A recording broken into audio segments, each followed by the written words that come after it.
TV KPM.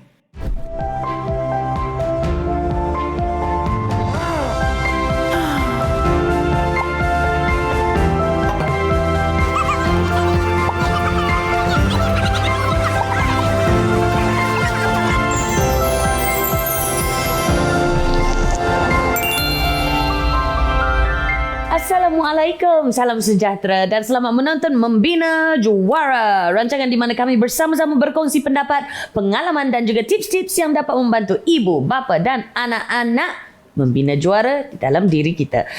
Sebelum kita kemukakan topik untuk episod kali ini, ayolah kita bersama-sama mengucapkan selamat datang dan hello kepada tetamu-tetamu khas kita. Kita ada Datin Azrin Ahmad dan anaknya Firuz. Hai, Assalamualaikum. Kita juga ada Hisham dan Syuhaizi ataupun Uji bersama dengan anak mereka Nurin. Hai. Okey, kita juga ada penonton online kami ataupun tetamu online kami, Idrul dan Anjali. Alright, okey. Topik minggu ini dalam siri membesarkan remaja unik, learning disabilities atau kekurangan upaya belajar. Di Amerika Syarikat, Individuals with Disabilities Education Act mendefinisikan kekurangan upaya belajar ini sebagai sebuah gangguan psikologi yang melibatkan pemahaman bahasa yang akan memberi impak pada kebolehan bercakap, membaca, menulis, mengeja atau mengira.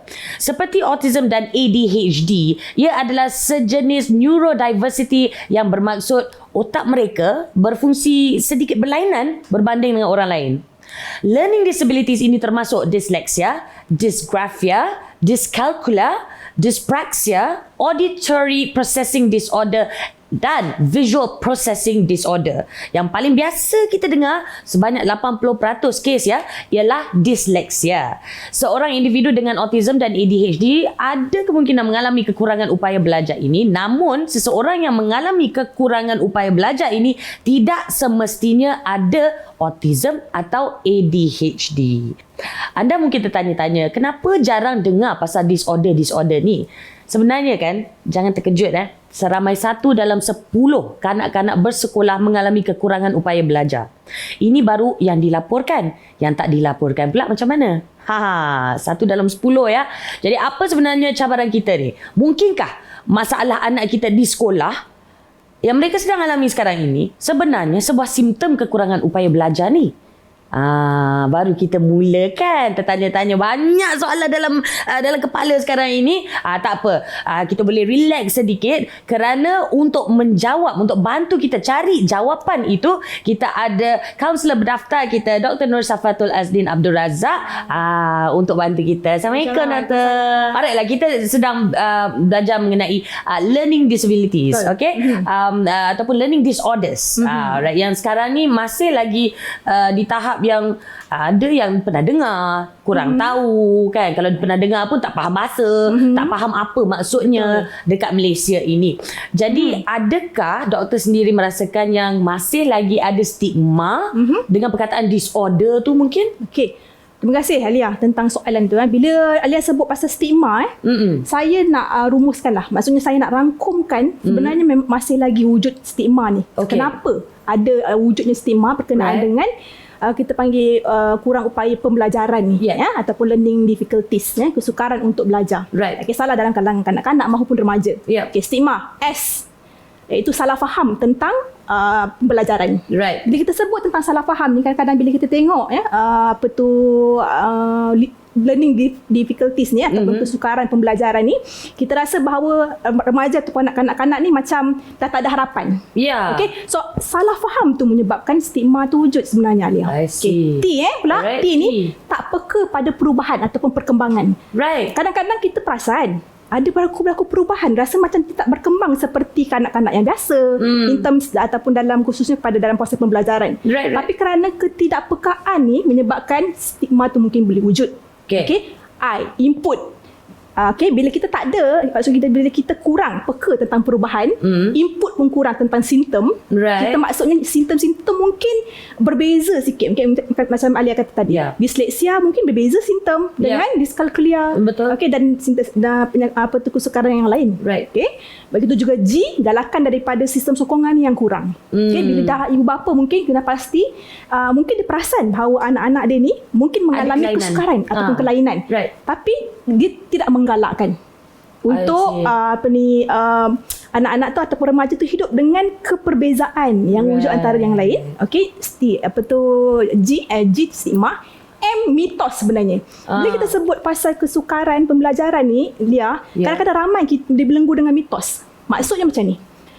Bila anak-anak ataupun remaja, terdedah dengan kesukaran pembelajaran ini, mereka merasakan bahawa IQ mereka rendah. Sedangkan Alia, sebenarnya rata-rata individu yang mengalami kesukaran learning disability, mereka lebih berjaya daripada orang yang lain sebenarnya. Yes, itu salah satu mitos sebenarnya berkenaan dengan learning difficulties ni. Okay, dan itu abai. Bila kadang-kadang bila ibu bapa mungkin dah sedar tapi dia buat tak tahu ataupun deny atau kita rasa kita abaikan simptom-simptom tersebut dengan harapan okeylah nanti anak tu it's just a phase. Yes, nanti dia akan okey. Dia cuma malas je. Tanpa menyedari bahawa sebenarnya kesukaran itu ada dah wujud dah simptom-simptom tu. That's why stigma tu masih lagi wujud. Sukar untuk orang kata untuk dibincangkan secara terbuka kerana stigma tu disebabkan tadilah beberapa faktor tadilah. So, sekarang kita dah tahu dah stigma tu apa, so kita nak pecahkan stigma terus. Okay, kita akan mula mengenal pasti apa itu kelainan kawan-kawan. Kelainan itu adalah perkataan pilihan hari ini. It's not kekurangan, it is not kelebihan apapun, it is kelainan. Jadi sekarang ni kita nak kenal pasti kelainan upaya bab pembelajaran ni, perbezaan dari dalam seorang kanak-kanak dan seorang remaja. Macam mana kita nak kenal pasti kelainan upaya pembelajaran ni? Okey, baik. Berkenaan dengan kelainan ni, nak dibezakan antara kanak-kanak dengan remaja ni, sebenarnya dia tidak ada orang kata satu perbezaan atau jurang yang sangat besar. Kerana bila kita istilah kelainan ataupun kekurangan yang membawa kepada kesukaran, fokus kepada pembelajaran ni, kita akan lihatlah sama ada kanak-kanak atau remaja ini memiliki kesukaran daripada part mana ataupun bahagian mana. Sama ada daripada ejaan, tulisan, nombor dan sebagainya. Dan akhirnya dia tidak membawa kepada orang kata jurang yang sangat besar. Namun dia memiliki satu persamaan di mana apabila kesukaran-kesukaran ini tidak mampu diatasi oleh remaja yang memiliki kesukaran untuk pembelajaran, maka dia akan manifest, akan terjemahkan melalui kita panggil ketidakupayaan untuk ekspres perasaan, bagaimana nak komunikasi dengan orang. Kadang-kadang kesukaran ini menyebabkan remaja tidak boleh berkomunikasi ataupun socialize dengan kawan-kawan disebabkan mereka tak ada kosakata yang banyak. Mereka nak membuat ayat ataupun mereka nak express feeling tu, mereka tak pandai ataupun sukar untuk melepaskan apa yang nak disampaikan. Contoh macam saya tak ada kuasa kata yang banyak, Alia, untuk saya nak katakan bahawa saya sebenarnya sedang marah ni dengan Alia ni, rasa macam tak puas hati je. Tapi mungkin kekurangan kuasa kata tu menyebabkan wujudnya masalah dalam sosialisasi. Kita tahu masih lagi belajar, masih lagi belajar, mengenali kuasa kata atau vocabulary. Vocabulary masih lagi terhad. Namun dia akan nampak perubahan itu bila dia meningkat dewasa ataupun remaja khususnya, mereka ada kekangan daripada untuk mengatur ayat tu, supaya ayat tu macam mana kita nak sampaikan informasi kepada dan ada kemungkinan adakah remaja itu sedar bahawa dia sedikit tertinggal berbanding dengan rakan-rakan sebaya dia? Adakah dia akan sedar? Baik. Okey, memang dia akan sedar. Okey. Dan bila dia sedar, kadang-kadang that's why bila dia ada kesedaran tentang, dia rasa macam dia cuba, struggle ni, dia belajar sama macam kawan dia.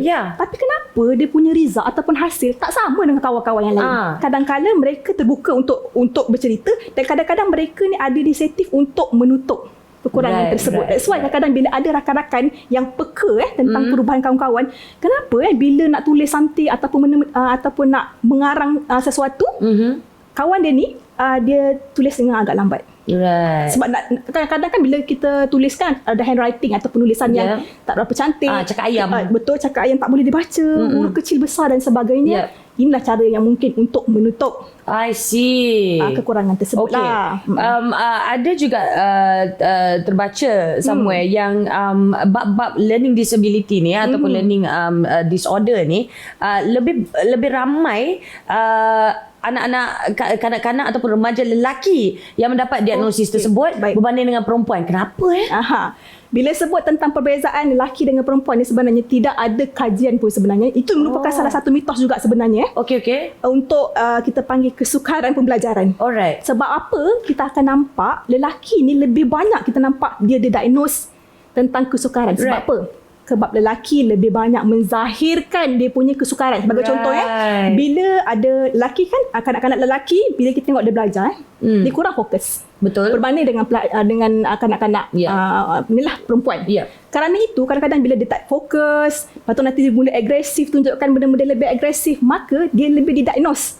Right. Dia akan pergi, jomlah kita pergi diagnose kita ataupun jomlah kita pergi check, kita pergi test. That's why munculnya, kita tidak ada kajian yang khusus kata bahawa sebenarnya learning difficulties ni ataupun kesukaran pembelajaran ni lelaki yang banyak. Sebab apa? Kemungkinan sebab tindakan yang dizahirkan lebih banyak berbanding dengan kanak-kanak ataupun remaja perempuan. Kita ada juga sebut pada awal tadi, walaupun kita tak tahu, ada juga peratusan yang agak tinggi. Betul. Itu yang dilaporkan, yang tak dilaporkan pula lagi banyak kita tak tahu pun. Alright, okay.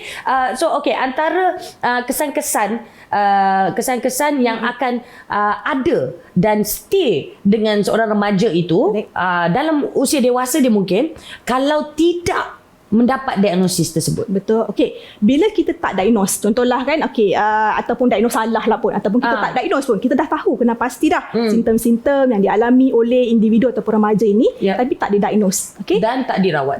Dan tak dirawat. Okey, contohlah, sebagai contohlah, saya mengalami, kita panggil disleksia. Okey, saya tahu mungkin dan saya rasa macam kenapalah bila saya struggle, saya susah payah cara belajar tapi saya tetap fail ataupun saya tetap gagal. Apa yang berlaku bila tidak dirawat, tidak dikendalikan dengan baik, tak kisah untuk pada diri sendiri maupun orang sekeliling, ibu bapa, guru, maka dia boleh membawa kepada simptom-simptom intrinsik ataupun dalaman di mana ada satu kemurungan. Self esteem dia mengatakan bahawa sebenarnya aku tak berguna ni berbanding dengan kawan-kawan yang lain. Sehebat mana pun aku berusaha, aku tidak akan mencapai apa yang macam orang lain capai. Self esteem kemungkinan akan merudum. Okey, dan dimanifestasikan secara eksternal, luahan, mungkin tarik diri daripada pembelajaran, rasa tak seronok pergi sekolah, dan kemungkinan bila kita kata dia macam contoh bila kesukaran untuk komunikasi, luahkan perasaan, akan berlaku kes-kes bully. Kali tu kan ejeklah kawan-kawan kata, dia ni belajar tak pandai ni, tak bagus ni, akan wujud juga simptom ni. Kemungkinan akan berlakunya bully dalam kalangan remaja ni, yang akhirnya remaja ni akan tarik diri daripada persekolahan. Bila tarik diri daripada persekolahan, dia akan merentikkan ataupun kita akan leading ataupun menuju kepada perkara-perkara yang negatif. Dan mudah dimanipulasi oleh pihak yang tak bertanggungjawab. That would lead to macam-macam jenis lah. Betul. Macam-macam jenis masalah yang lagi besar, lagi serius, dan mungkin lagi susah kita nak membendung. Betul. Okay, jadi so for now, setakat ini kita tahu kalau misal kata anak anda mempunyai apa-apa simptom, the first thing to do is to go get diagnosed. Alright.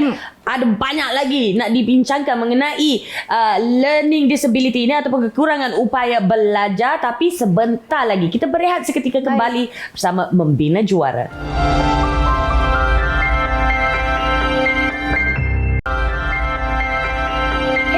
Selamat kembali ke Membina Juara bersama saya Sharifah Alia dan juga Dr. Safa kita pada hari ini, our licensed counsellor, membincangkan learning disabilities atau kekurangan upaya belajar. Tadi Dr. Safa telah pun pecahkan stigma ni. S-T-I-G-M-A. A tu menarik perhatian saya. Abaikan. Betul. Bila doktor cakap abaikan tu, ada unsur-unsur denial di situ. Bila ibu bapa bapa dah tahu, dah nampak memang anak ni ada learning disability ataupun kesukaran belajar. Okey, tapi macam berat nak bawa dia pergi ke pergi jumpa dengan pakar ataupun pergi mendapatkan diagnosis kerana takut anaknya menghadapi stigma tersebut. Takut anaknya dilabel malas ke, pelik ke, you know, all these negative things. Okay, respon tentang A tadi, Abai, bila kita kata anak ni kena label. Okay, sebenarnya kadang-kadang tanpa kita sedar, ibu bapa pun sebenarnya sebelum dia membiarkan anak dia dilabel oleh orang luar, persekitaran luar, sebenarnya tanpa sedar ibu bapa pun sebenarnya sudah mula melabel anak. Tanpa sedar, bukan saya tak katakan semua, tapi kadang-kadang kita punya fakta dan yang perlu kita imbas balik dan kita orang kata muhasabah kita diri sendiri. Okay, kita reflect diri sendiri. Contoh, kita lihat anak kita ni suka buat ni, tak faham, cakap banyak kali pun tak faham, arahan yang simple pun susah untuk nak hadam, kan, digest susah, berjam-jam nak kena repeat ataupun ulang-ulang. Maka ibu bapa sudah mula melabelkan anak tanpa dia disedari. Tak reti bahasa dah ni, susahnya, tengok ni, mungkin dah mula membeza-bezakan anak. Ya, tanpa sedar sebelum orang lain melabelkan, memberi diagnos kepada anak-anak ini, sebenarnya ibu bapa tanpa disedari, sudah mula meletakkan hukuman ke atas anak itu. Bila kita abaikan sesuatu simptom yang jelas ketara, tanpa treatment ataupun tanpa rawatan dan diagnosis yang lengkap, maka ditambah pula dengan bila dah jumpa dengan pakar, mesti kita rasa anak ni tak ada harapan dah ni. Mesti dah akan jadi itu menambahkan lagi rasa risau, tabu dalam diri ibu bapa ni nak pergi berjumpa untuk mendapatkan rawatan. Dan mungkin kerana itu jugalah faktor utama kita rasa macam berat nak bawa diagnosis tak adil kepada anak-anak ini apabila it's unfair. Tak adil kerana dia dihukum atas kesukaran, sebab kadang-kadang mungkin anak ini dia ada satu perkembangan, saya kata tadilah, perkembangan berbeza-beza, namun kita panggil dia expectation daripada ibu bapa yang meletakkan dalam tempoh ini penguasaan yang anda perlu lakukan. Tak memenuhi requirement ataupun memenuhi kriteria tersebut, anda kemungkinan anda dah didiagnose sebagai individu yang mengalami kesukaran tersebut. Saya tak berkata Alia akan mana semua apa, tetapi inilah realiti yang sebenarnya yang menyukarkan proses bantuan ni sebenarnya. Itulah dia. Dan lagi satu, ibu bapa ni kadang-kadang memanglah kita cakap ibu bapa tu mereka lah doktor di rumah, mereka lah tukang masak di rumah, itulah.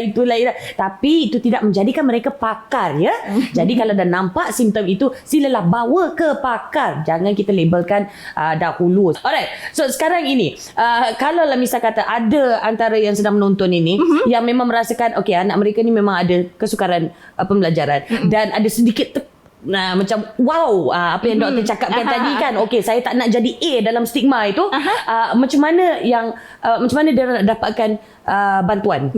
Sebenarnya banyak bantuan yang boleh kita ibu bapa ni pergi ataupun lihat apabila dia dah mengenal pasti, sebab dia duduk dengan anak-anak ataupun remaja, dia dah duduk melihat pembesaran, melihat perkembangan anak, mesti tidak boleh tidak, dia mesti mengetahui tentang perkembangan anaknya, perubahan, bagaimana kesukaran anaknya dalam belajar, bagaimana kesusahan anaknya dalam mungkin membina hubungan dengan kawan-kawan, memahami sesuatu arahan. Apabila dia telah mengenal pasti simptom tersebut, dan dia tidak boleh membuat judgement ataupun hukuman terlebih awal, maka kat mana saluran pergi ni? Pergilah membuat diagnos. Kita panggil, kita banyak professional helper ataupun pembantu yang secara profesional yang menyediakan assessment atau penilaian secara klinikal tentang kesukaran. Penilaian klinikal ini boleh dilakukan oleh pakar-pakar sahaja, pakar kanak-kanak dan klinikal psikologis lah, yang boleh membantu untuk proses screening dan diagnos. So basically we need to get to a clinical psychologist. Yang penting adalah clinical assessment itu. Harus dilakukan, diagnosis hanya akan betul menerusi clinical assessment, dan kemudian mereka akan tentukan cara rawatan ataupun terapi yang bersesuaian dengan the individual case. Sebabnya saya tambahkan sikit Alia. Contoh kalau assessment ataupun penilaian ni, kita ada umur-umur yang tertentu. Kadang-kadang menurut kajian, kadang-kadang tak terlalu awal sangat kita nak buat diagnos ni. Sebab contohlah kalau sakit ataupun kanak-kanak ni umur dia 3 tahun, Right. Dan kita nak diagnose tentang kesukaran tertentu, mungkin kita tak akan dapat benda yang accurate, tepat, kerana perkembangan ni masih lagi belum tercapai dengan tempoh yang orang kata kematangan. Right. Dan selalu kajian juga membuktikan, banyak kajian yang kata kemungkinan keberkesanan assessment atau penilaian ini boleh bermula setakat umur 6 tahun ke atas. Apa harapan yang kita boleh dapat? Mungkin ada contoh tokoh-tokoh yang mempunyai masalah kesukaran pembelajaran ni? Yes, kita sebenarnya banyak tokoh-tokoh yang kita akan ada, maksudnya Thomas Edison ada, Leonardo da Vinci pun ada. Mereka juga tokoh-tokoh terkenal ni, bukan calang-calang orang ni sebenarnya, yang boleh dijadikan contoh kepada remaja, khususnya anak-anak ni yang mengalami kesukaran pembelajaran. Kesukaran pembelajaran ini bukanlah satu kekurangan, dia sebenarnya satu keunikan yang perlu diiktiraf sebenarnya. Bila kita sebut keunikan yang perlu diiktiraf, dia sebenarnya cara berfikir. Cara berfikir ni berbeza dengan orang lain. Kerana perbezaan itulah, perbezaan itulah menjadikan mereka ni unik daripada orang lain.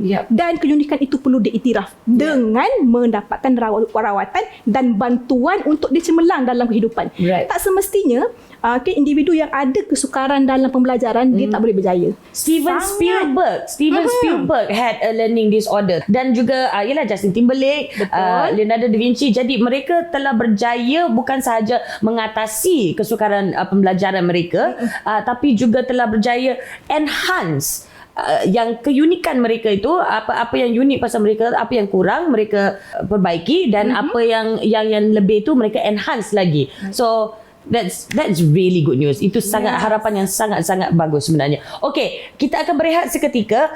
Kembali ni kami nanti di Membina Juara, kita ada sedikit sharing session. Jadi jangan ke mana-mana, kembali sebentar saja lagi.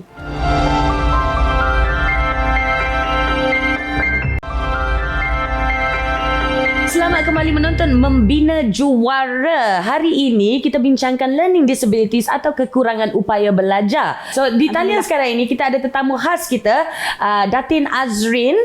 Kita juga ada bersamanya, kita ada anaknya Firoz yang difahamkan Firoz ada sedikit struggle jugalah dengan undiagnosed dyscalculia. Apakah ia dan macam mana dapat Datin Azrin mula mengenal pasti simptomnya?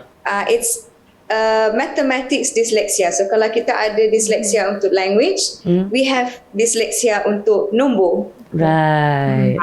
So kesukaran dia kat situlah. We didn't notice it at first because Firuz was highly developed from a very young age. Okay. But it was very, very obvious waktu pandemic, the MCO, when it was online class time. Right. It was really bad. Because then we saw how the teachers spoke to him, how the students reacted to him.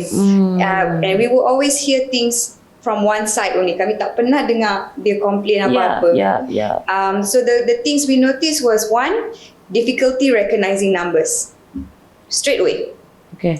The second one is delay in learning to count. So kalau murid-murid di darjah 1 dah mula mengira daripada 1 hingga 50, dia hanya takat 20 itu je. Okay. On a good day.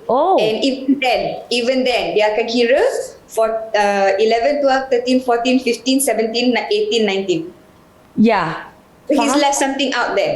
No matter how many times you practice that, he cannot get it. Right. And then comes the numbers in the sequence. Yang mana yang paling kecil hingga ke yang besar. Dia tak boleh faham benda tu. Okay. And then came penambahan, addition. If you can't do addition, then you go to a harder one, subtraction. And then comes the lack of memory skills in order to do sequencing. Yes. For a long time. Times tables memang tak boleh buat lah. Faham? That's out. Right. That's completely out. So there were a lot of things like that. And then he needed visual aids a lot. So dia akan guna tangan. So instead of saying like, okay, 2 times 2 berapa? He will go 2 times 2. And then he'll be like, oh. And then he get confused already. So that was difficult for him lah. And then we noticed it manifested into what we call education trauma. Maknanya dia tak nak pergi ke sekolah. Pagi dia bangun, suhu badan normal. langkah je masuk pintu gate sekolah, dia terus demam. Like demam-demam. Demam. Wow, And then like macam you masuk rasa sick bay. panas Ya, terus masuk sick bay, tak boleh masuk kelas. Alahai. So it's like he misses all his classes and he's already struggling. Okay, and then it comes to the point where dia akan cakap to the nurse, oh, I got sakit perut lah. Or then it will be diarrhea. And then it got to the point where it was vomiting and nosebleeds because he was so Alah, stressed sayang. and then tak nak pergi sekolah. So it manifested in physical, Yes. like traumatic, Yes, physically. especially because he was so scared that the teachers will scold him. Right. Spend a lot of time in toilets. Children with dyscalculia have no concept of time. They cannot read the analog punya watch. So they're always late. So they go to toilet, hilang, and then cikgu akan datang, and then the brothers will come back, Mama, Firuz spent like 3-4 hours. Dia hilang kat sekolah. He was in the toilet. He was in tears. Because the children were calling him stupid. Oh, Firuz. Oh, Allah sayang. Yeah. Tapi Firuz, okay, how do you feel now? I mean, like, it must be somewhat, it must make you feel slightly better to know that, you know, your mom, panggil apa, ibu or mom. But you to know that your mama is, you know, has got your back. Your brothers sound like they've got your back too. How do you feel now? How do you feel now? You can talk. Yeah, of course. Say it louder. Yeah. Yeah, he feels good. That's what he said. Okay, A lot better because we pulled him out of school. We Yeah. pulled him out of school because I cannot blame the school. I cannot blame the teachers because they are not they're not trained. Yeah. Just because you have a degree in education does not mean that you took an elective on alternative Yeah. education to recognize all these things. Yeah. So we do recognize that there is a lack in the schooling system, whether Yeah. it is government schooling system or Yeah. whether it is international private school system. Right. We need teachers like that in the school because if you don't, this is what happens. Yeah. So Yeah. now he homeschool, and we use a completely different structural system, All right. alternative ways of explaining. Right. And for him, the good thing is from failing maths, he's now scoring straight A student. So and he actually, what did you say the other day? You spoke to someone, he was like, Mama's gonna cure me of my dyslexia. Allah, Masya Allah. Wow, Mubarak. But yeah, so now, do you have anything to share, Firuz? Mungkin pada kanak-kanak yang mengalami apa yang Firuz alami. Like what, if there are kids out there going through what you have gone through, what do you want to say to them? What do you want to say to other children that may be facing the same thing as you? As for me, growing up, it has been hard with bullies, but if people call you like Stupid. Yeah. So what do you do? nowadays, I just ignore them. Yeah. Or maybe I'll tell the teacher or my mom. Yeah, don't keep it in, right? Make sure you get help, right? Yeah. That's right. That That's was a mistake that he did. He kept quiet because he didn't want to disappoint anybody. yeah. That's good. That's good, Firuz, that you shared that with us. It's very helpful sebenarnya.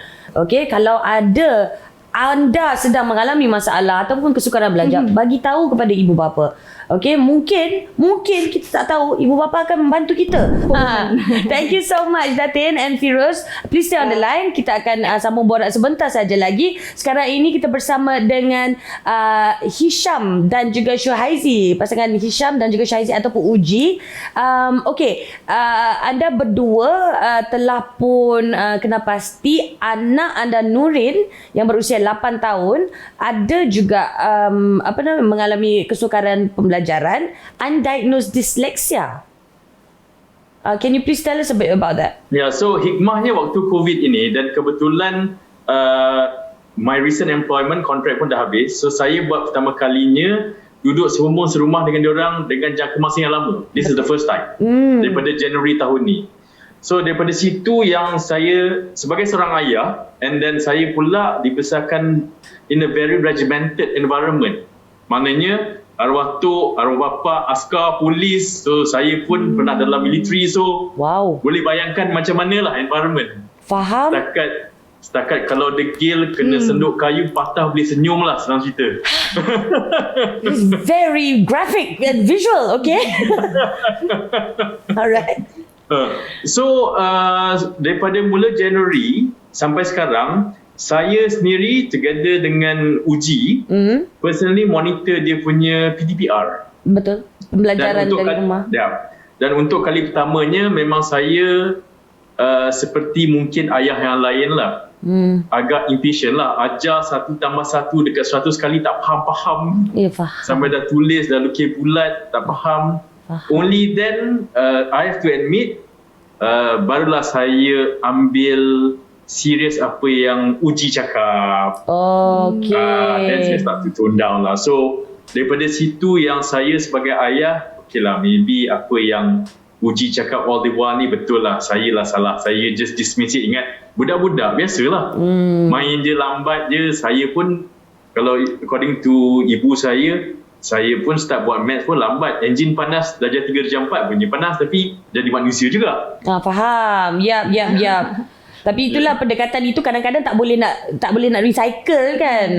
So maksudnya Uji dah tahulah you've had your suspicions. Saya rasa lebih kurang sama dengan Datin punya experience. Nurin ni dia punya development masa kecil dia, she was really good. At age of 2 dia dah hafal, dah tahu alphabet, dah kena alphabet. She can actually recite surah, surah lazim, hafal doa-doa harian. And then kalau kita baca bedtime story, after few days dia dah hafal dah bedtime story tu. Wow. The whole book. So she had been excellent until masuk kindergarten. Dia bila dia tulis, satu dia left right hand dia boleh dua-dua tulis. Dua-dua tulis. Ambidextrous. Yes, dua-dua dia boleh. Dan she wanted to use left hand. Okay, fine. That's alright. Dan dia start BD terbalik. Start tulis terbalik. BD terbalik. E3. Lepas tu P and Q. Terbalik. Semua terbalik. And yang paling kelakar, masa dia primary 1, dia boleh tulis nama dia terbalik. Ni tu saya dia nama dia from right to left. So dia punya mind tu macam right to left. Okay. Kalau bahasa Jawi, dia laju. Faham. Rumi terbalik, 7 terbalik, 9, 6 terbalik. Dia dah start tu. Itu masa primary lah kita nampak. Kindergarten tak nampak sangat sebenarnya. Pasal I think dia ada juga sebelum tu, tapi kita tak berapa sedar. Dia nampak PDPR ni bila kita dah hantar buat assessment, dan confirmkan yang dia tu dyslexic. Saya dah pasang dalam 4 tahun macam tu. But he keep dismissing lah. Kata biasalah budak sikit laju tak sama semua. Tapi kita mak ni kan lalu ribu kan tahu. So until very recently I kata, okay, let's do a test. Dia dah teruk sangat, arahan pun tak tahu, direction left right pun tak tahu. Tak tahulah direction to the most important thing. At 8 years old, you don't understand instruction and direction left right pun macam confused. Okay, maybe it's time. Then when we got the result tu, pergi balik dekat cikgu kindergarten, tanya cerita dengan dia, kata actually dia tahu tapi dia tak nak bagi tahu. Dia rasa macam dia macam kesian. Dan dia rasa macam because masa I'm a working mother, so I travel a lot. So tengok I penat, selalu travel. Dia kesan kat you. Macam dia tak nak berkantaan. So bila dah tahu sekarang, it's a lot easier untuk kita nak manage. Nak ajar dia pembelajaran dia, then what she needs at a certain point in time. Tapi betul juga macam doktor cakap tadi, sebenarnya kalau nak assess kesukaran pembelajaran ni, usia yang paling ngam adalah 6 tahun ke atas kan. Betul. So I suppose Nurin alhamdulillah antara yang bernasib baik jugalah.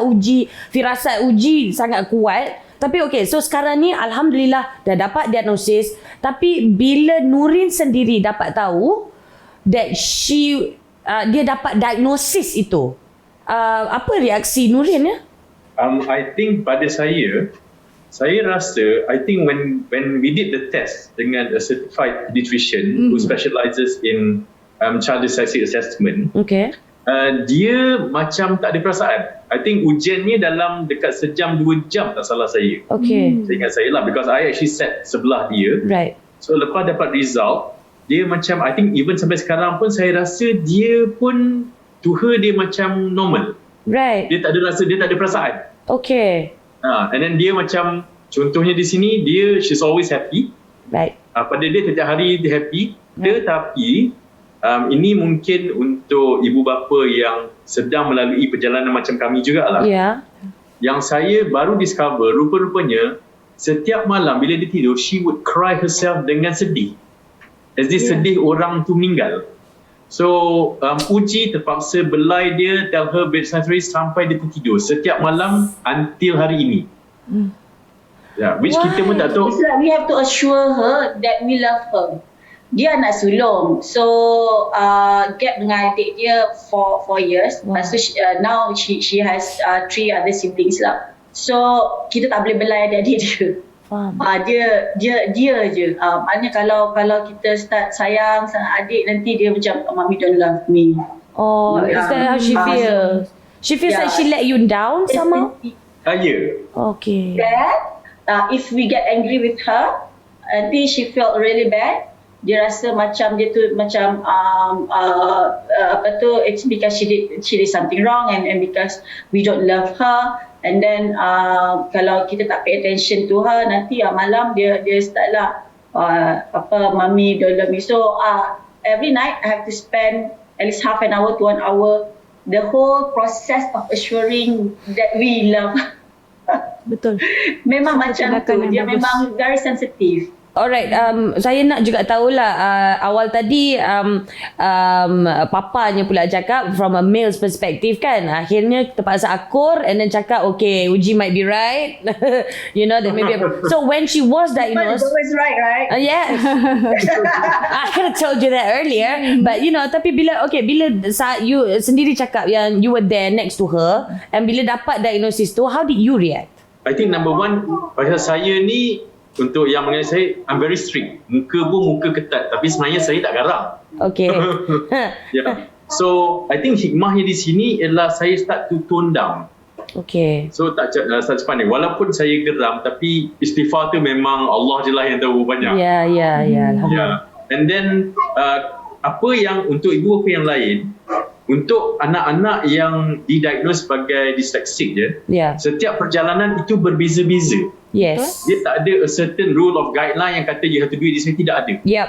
Macam saya dan Uji, even kami punya thought process dan approach pun berbeza-beza. Contohnya di sini, kalau saya ajar, contohnya saya ajar Nurin tambah dan tolak lah, cara dia tak faham-faham so itu method saya, dan Uji pula akan take over dan dia cara method dia yang berbeza, totally berbeza. Dan daripada situ kita sesuaikan, okay, maybe untuk subjek ni Nurin lebih sesuai dengan cara Uji yang mengajar. Right. Kalau untuk certain subjek mungkin sesuai lebih pada saya. So I think sebagai saya, to be entirely honest, saya tone down banyak lah. Right. Okay. Memang it's a drastic change lah, I would have to say. I can see Uji smiling there like macam yep. I ada untung juga dalam situasi ini. The reason why I memang cakap let's get her diagnosed, because bila dah PDPR ni kita dah nampak kan. I cakap dengan you betul. Let's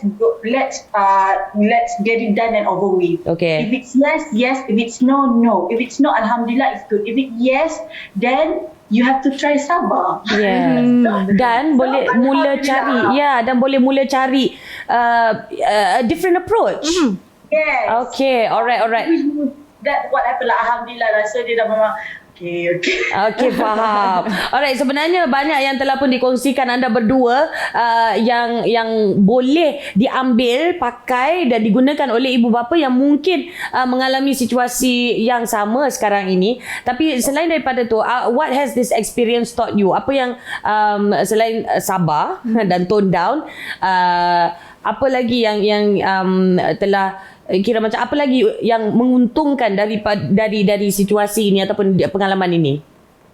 Mungkin dari perspektif saya ya, I think regardless of what religion, I think hikmahnya Tuhan itu adil. Kami dulu maybe dari segi rezeki keduniaan itu lebih, tapi dari rezeki akhirat tu mungkin kurang. Tapi bila saya kembali dengan family, mungkin rezeki keduniaan tu Tuhan kurangkan sikit, tapi saya lebih rapat dengan family. I think for the very first time kami dapat solat jemaah sama-sama, puasa sama-sama. So saya jadi imam. And then I think tak pernah saya ajak anak sendiri belajar. So and then secara tak langsung pula I think dari segi kekeluargaan itu semakin rapat, because I think I talk more dengan Uji, bukan saja pasal kerja but also about the family and macam mana kita nak bentuk the family moving forward. It keep us closer lah. That put it to me, alhamdulillah lah. I mean a lot of people said I actually share a lot of my journey with Noreen, trying to understand what dyslexia means, how to manage the dyslexic kid, how to help her with learning. I share a lot, and to my surprise, actually, a lot of my friends actually yang anak dia pun sama. There's a lot of people yang reach out to me kata sama they have the same experience, whether or not dah get the kids treated ataupun get help ataupun tidak. Actually benda ni it's an eye opener lah. And kita tak rasa malu. Sebenarnya memang ramai cakap ada stigma, tapi pada kami it's a blessing. Actually we feel that she has a gift, something that we memang dia ada gift. I kind of know what it is, cumanya I tengah in a process of trying enhancing nak kupas satu-satu. Right. Macam she's into the computer thing, she likes all this technical thing, so I'm teaching her macam for example video editing. Work with her passions lah. Yes. So we trying to see what she like. Suddenly she said she like to bake. So kita pergilah buat baking. So we try to make sure that it's not all about academic. We help her with the passion. That's the most important thing. So those are some of the things that I rasa yang is quite an eye opener lah. Alhamdulillah. Dan sebagai seorang yang from the outside looking in, Noreen herself is the gift sebenarnya, kerana dengan keadaan dia ini telah membawa her family together. Masya Allah, that's wonderful. Okay, jangan ke mana-mana, kita berehat seketika, kembali bersama Membina Juara.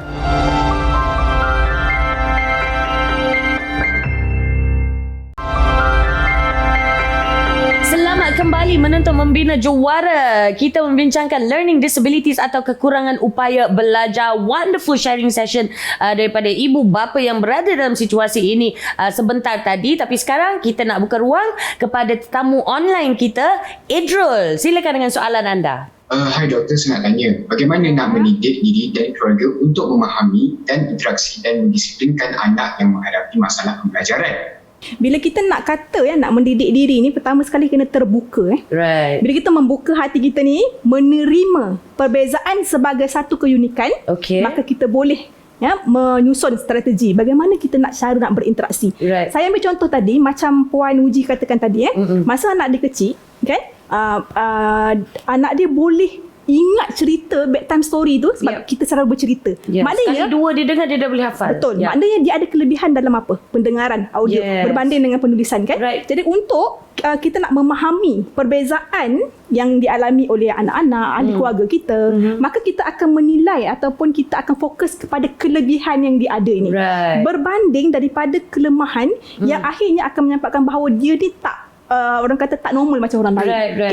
Bila kita tahu kelebihan ahli keluarga kita, kan? So kita didik ataupun kita memberi satu cara kita berinteraksi. Kalau dia tak faham cara bagaimana nak memahami arahan, kita akan pelbagaikan alternatif bagaimana nak sampaikan maklumat kepada ahli keluarga supaya maklumat tu sampai dan difahami dengan jelas oleh ahli keluarga tu. Okay, so focus on the positives, not the negatives, dan sesuaikan level disiplin dan juga cara approach tu berdasarkan dengan kebolehan dan apa yang positif mengenai anak itu. Betul. Thank you very much for that question, Idrul. Anjali, silakan dengan soalan anda. Silakan. Hai doktor. Hai. Masalah pemahaman pembelajaran dalam golongan remaja ni lagi susah ke untuk diatasi pada peringkat dewasa? So bila remaja ini mengalami kesukaran pembelajaran, bagaimana dia nak memahami arahan? Yep. Okay, bagaimana dia nak mempersiapkan dirinya untuk berkomunikasi lebih banyak, orang kata vocabulary, Right. bagaimana nak menyampaikan maklumat supaya difahami oleh rakan-rakan, Yep. bagaimana nak membina jaringan sosial, bagaimana nak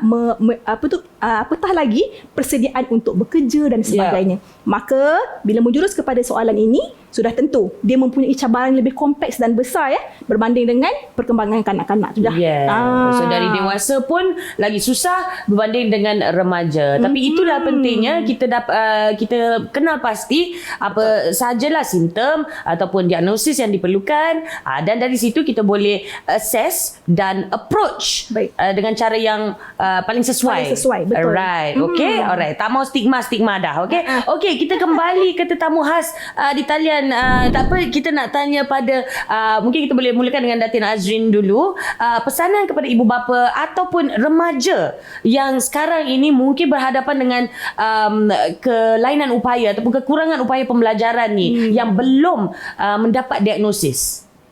I think it's important untuk ibu bapa. You really have to get out of the mentality that just because I send the child to school, then the child is di bawah jagaan cikgu sepenuhnya. Right. It doesn't work like that. And then number two, for me, because we are homeschool, understand that children still need structure and education still needs structure. Right. But children learn in a different way. Betul. And they see things and they see the world. Our children, like Oji's children, Abang's children, my child, they see things differently. They see colors in a different way. And just because they cannot do something, it doesn't mean they're not talented in other areas. Betul. And you can see that skill and you should celebrate that skill. Yep. And jangan hilang sabar. Kita tak boleh bentak-bentak selalu. Bila kita bentak, anak takut. Bila anak takut, anak tak nak cerita dengan kita. Bila anak tak nak cerita dengan kita tak akan tahu. And it's the same thing for children as well. Jangan takut beritahu cikgu. And as parents, bila cikgu beritahu kita sesuatu tentang anak kita, it means that the teacher wants to alert us. They're being proactive. Jangan bila cikgu cakap, terus kita as parents kita cakap, tak, anak saya tak cacat. Exactly. That's not how it should be. Yep. Thank you so much, Datin. Alright, Hisham dan juga Uji pula. Same question. I mean, pesanan kepada ibu bapa. Number one, sebagai ibu bapa, you need to get involved. Yep. Betul. Both, bukan hanya isteri, suami pun have to get involved because karakter kita berbeza-beza. So it's unfair untuk just leave it to the wife or the girlfriend atau to the teachers. Right. Pasal it's very stressful. Itu nombor satu. Nombor dua, sediakan environment. Environment is very, very extremely important. Okay. Yeah. And then this will be a long process sampai ajal. Pesanan saya pada parents out there yang macam ada gut feeling rasa anak macam ada macam ada rasa terbalik ni semua ada. Don't be shy. Pergi je check, pergi je buat diagnosis. You don't have to tell the world. Kalau tak nak orang tahu, kalau takut sangat, tak apa. You can keep it aside. You just get your kids diagnosed. Yeah. And then at least you tahu apa nak buat. Yes. You jangan macam biar je kata, rasa macam mana, tapi tak apalah, she or he will get over it. He or she, my kids. No, it's you really have to go and get them diagnosed, your kids diagnosed. Lepas tu, you tahulah macam mana what to do next. Yep. If it's mild, alhamdulillah. Kalau if it's severe, what do you have to do? At least you know. Right. Jangan biar. You're not being justice to your kids lah. Jangan zalim ke anak-anak kita. Betul. Setuju. Kan? Kita kena ini kita punya kita punya tanggungjawab. Kita kena make sure anak kita grow. Right. Demi itu je. Please just get your kids diagnosed. So that is the most important lah. Mungkin sebagai tambahan untuk ibu bapa yang baru melalui journey ni there's also a light by the end of the tunnel. Si anak-anak dyslexic ni, the moment diorang faham the basic fundamentals of things and logics, dia punya performance is way beyond anybody else that you see. Macam Firoz juga, Datin Azrin said the same thing juga tadi. You just need to find out dia punya trigger tu apa. Dia faham logic and then it's autopilot all the way. Yes. And you sendiri sebagai parents tak terlayan nanti. Yes. Saya pun nak tambah sikit lagi. Silakan. Ibu bapa ni, analogi dia macam ni lah. Ibu bapa dia sebagai ejen pembentukan. Maksudnya pembentukan ni, kita tahulah kan, bagi bertemu dan kelahiran zuriat. Ibu bapa juga merupakan ejen perubahan dan perkembangan. Serta kejayaan dalam membina juara anak-anak. Itu dia, membina juara itu yang penting tu. InsyaAllah, itu yang saya doakan untuk anda semua, baik pun remaja, anak pra-remaja dan juga ibu bapa yang mungkin berada di dalam situasi ini. Okey, yang penting kita bersama-sama membina juara. InsyaAllah. Okey, kalau ada perlukan apa-apa maklumat tambahan ataupun stigma tadi yang kita akan kongsi di laman media sosial kami. Jangan lupa like, follow dan juga share. Share untuk kebaikan semua, bukan untuk viral ya. Kita jumpa di episod yang akan datang insya-Allah. Saya Sharifah Alea. Terima kasih kepada penonton online, tetamu khas kita dan juga pada Dr. Syafa. Assalamualaikum. Bye.